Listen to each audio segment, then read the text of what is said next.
And I hope that this has been a useful presentation for you, and that's helped illuminate an area which I know can still be very fuzzy, and help spark some ideas for potential product development or potential better communications about what your strategy is around ESG to your stakeholders. So when you get approached by whether it's a retail investor or a potential asset owner client, or the stock exchange asks you to report, that you've got an improved language to discuss these issues. So that's it from me for today, but I'm happy to take any questions if there are any.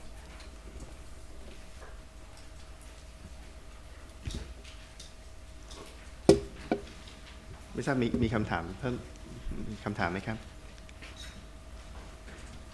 Yes, there's one. Can I go back a little bit on the page 10?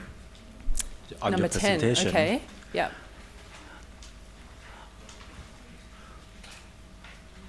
Yes. Comparing to the developed market, I would like to know the shape of the distribution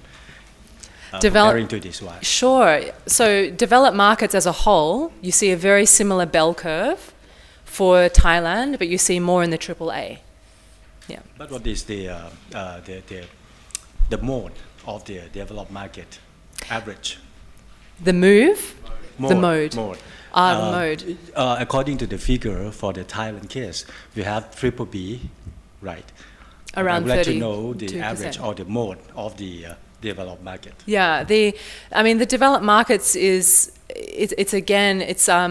around 25-27% are at that triple B in the middle. And so we actually don't force a bell curve onto the ratings, but it happens that the research has identified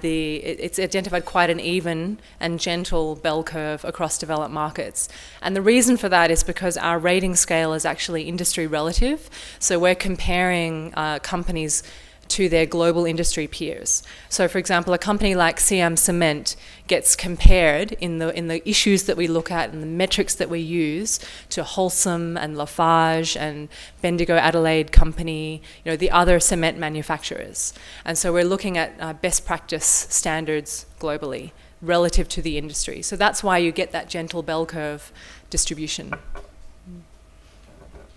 I think also it's important to understand that it's the direction of change of the curve over time that's important here. So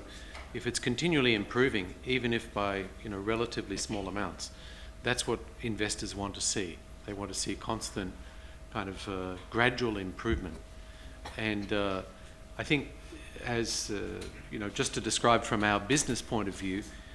our ESG business globally is in percentage terms, from a relatively low base, is our fastest growing business. And so investors, in the last 2 years, investors from Korea, China, from Japan, from Australia, these are major institutional investors, sovereign wealth funds. They've all become new clients of ESG. And so, it's not just interesting, this is becoming strategically important for markets. And in, Khun Kanate was asking me before, I think this is something which you need to integrate in all your regular communications, how you're doing in relation to these things, because when we talk to foreigners about the Thai market, they don't know this.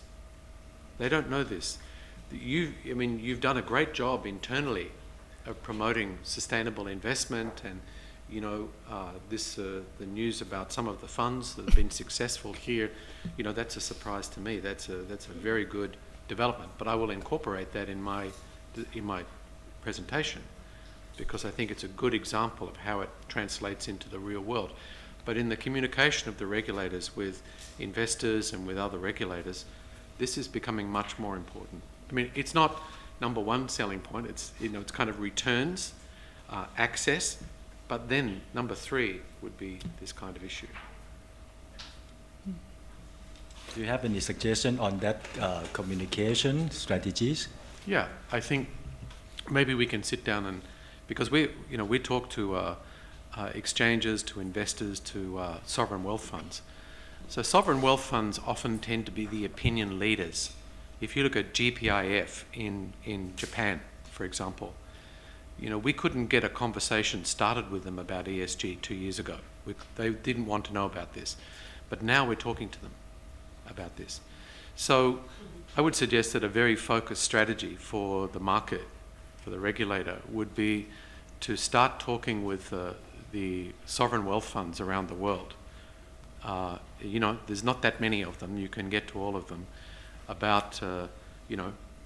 returns, access, and ESG performance. And just for the reasons I mentioned earlier, that gives them a good impression about that. And as part of the government, you will have access to those government sovereign wealth funds as well. So no problem getting to them. But I think investors are increasingly becoming interested in this. Most of our new clients would be sovereign wealth funds and pension funds, right? Yeah, asset owners have been a very big growth group for us. Yeah. But we're happy to talk to you in detail. Yeah, thank you. One more thing. So 90% plus of requests for proposal from European investors include a big ESG section, right? And ESG, you have to respond to that. You can put no response, but in the rating, whether you get to the final or not, maybe that's 10 or 15% now. 10 years ago, this would have been 5% or less. Yeah, and this comes from Towers Watson. If you talk to the senior people, they say it's 95, almost 100%, but I've seen some that don't. But if you talk to Towers Watson or Mercer, they will tell you that if for the fund managers and for the brokers here, when there is an RFP, there will be an ESG section in that, and you need to respond to that. Thank you very much.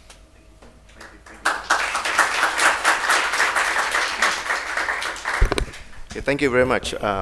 Emily Chiu, for your excellent presentation.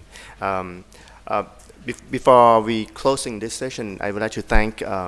the Stock Section of Thailand for sponsoring this event, and I would like to thank SEC to support us in every event. And I would like to thank you very much for our stakeholder, our audience, that be kindly and very actively participate our presentation and meeting. Before that, I would like to invite Kun Warawan Tharapoom, Chairman of the Federation of Thai Capital Market, say something to MSCI and everyone, please.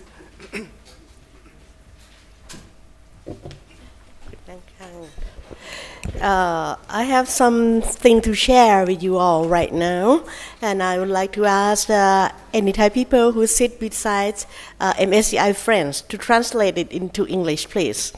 Okay, อยากจะเล่าเรื่องอย่างนี้ค่ะเพิ่งเจอตะกี้นี้เอง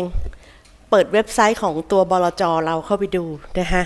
แต่ก่อนอื่นจะต้องถามก่อนว่าท่านที่มาในวันนี้เนี่ยมีท่านใดมาจากฝั่งบลจ.บ้าง Asset Management ช่วยยกมือหน่อยค่ะมาน้อยมากเลยเนาะมาน้อยมากนะฝั่งบล.ล่ะคะ Security Firm นะฮะนิดเดียวนะ 2-3 คนแล้วฝั่งบริษัทจดทะเบียนเยอะมากซึ่งเป็นสิ่งที่น่าดีใจนะคะ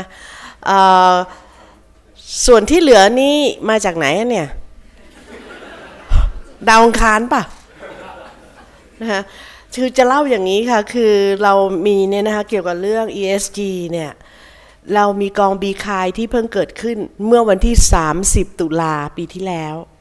นะคะมาถึงวันนี้กี่วันเนี่ยไม่เท่าไหร่เลยเนี่ยมาเปิดดูตอนที่เราทำ IPO นะคะปกติเราทำ IPO เนี่ยเราจะเปิดกองทุนได้ประมาณสัก400 ล้านในช่วง IPO period แต่หลังจากนั้นเนี่ยเราจะขยายเพิ่มได้ใช้เวลาประมาณ2 ปีที่จะแตะหลักพันล้านอันนั้นเป็นเนเจอร์แต่ปรากฏว่าไม่กี่เดือนเองเนี่ย 2,000 ล้านตกใจแล้วรีเทลเยอะมากไม่ใช่เป็นเงินแบบโอ้โหสถาบันเต็มไปทั้งหมดซึ่งต่างจากคาแรคเตอร์ของตะวันตกเขานะตะวันตกเนี่ยเขาจะมีแต่ institution อยู่ในกองอย่างนี้แต่นี่คือรีเทล แล้วก็เลยกลับไปดูตัว B คายเนี่ยมันมี ESG นะคะและมีเรื่องการบริจาคค่าจัดการกองทุนเนี่ย 40% ของค่าจัดการกองทุนเรายกให้กับโครงการการกุศลที่เราจะคัดเลือกเลยนะคะแต่มันมีย้อนกลับไปดูบัวหลวงสิริผลบรรษัทพิบาลก็คือ B สิริ CG นะคะ Good Governance คือตัว G ตัวเดียวจาก ESG ไอ้ตัวนี้เราตั้งมาเห็นนะตั้งเมื่อวันที่ 28 พฤศจิกา 2557ไม่ใช่โทษค่ะ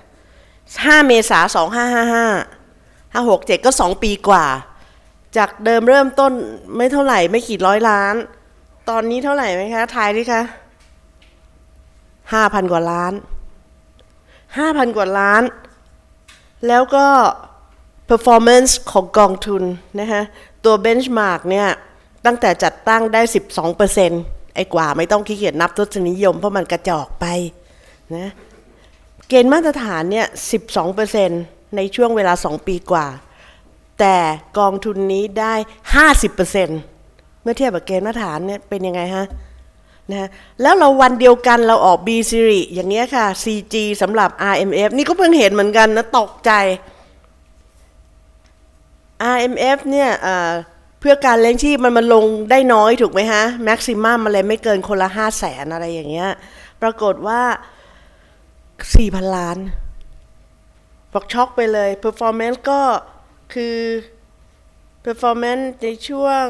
ตั้งแต่จัดตั้งนี่ก็เท่าไหร่ก็พอๆกันบีทขึ้นไปเยอะนะฮะทีนี้จะให้เทียบอันนี้ค่ะตัวของบัวแก้วเนี่ยเป็นกองทุน Equity Fund General Equity Fund ธรรมดาแต่ภายในเนี่ยเราจัดเรื่อง CG ให้ทุกกองอยู่แล้วเพียงแต่เราไม่ได้ announce นะคะแต่กองนี้มันตั้งแต่3 พฤศจิกา 2536กี่ปีเนี่ย2536ก่อนพี่เข้าบลจ.บัวหลวงอีกจำได้ว่าตอนเข้ามาบัวแก้วมันขนาดไม่กี่ร้อยล้านเองนะฮะเพียงแต่มันใช้เวลาเท่าไหร่20 กว่าปีอ่ะ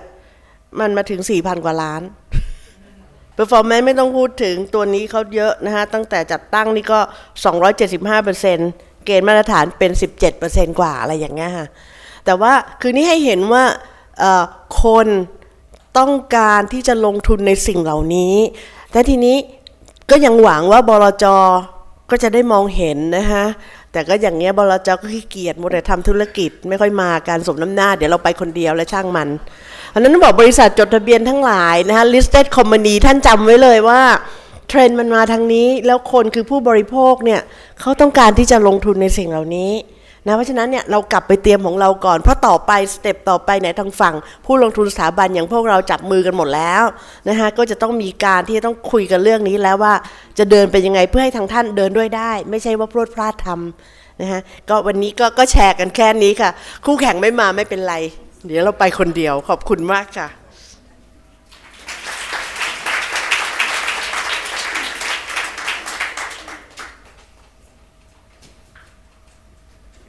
งั้นครับขอบคุณพี่ตู่ครับ thank you very much